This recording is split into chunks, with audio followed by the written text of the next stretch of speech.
அருமையான கர்த்தருடைய பிள்ளையே, ஒரு அருமையான மகள் பாவி என்கின்ற வசை சொல்லோடு இயேசுவை பார்க்க வந்தாள்.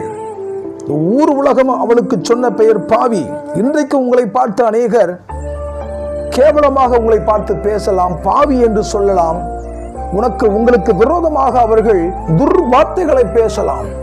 ஆனால் இயேசுவின் பாதத்தில் அவள் அமர்ந்து அவருடைய பாதங்களை தன் கண்ணீரினாலே நனைத்து தன் தலைமயிரினாலே துடைத்து இயேசுவின் பாதத்தை முத்தமிட்ட வேளையிலே இயேசு சொன்ன வார்த்தை, ஸ்திரியே, உன் பாவங்கள் உனக்கு மன்னிக்கப்பட்டது என்று சொன்னார்.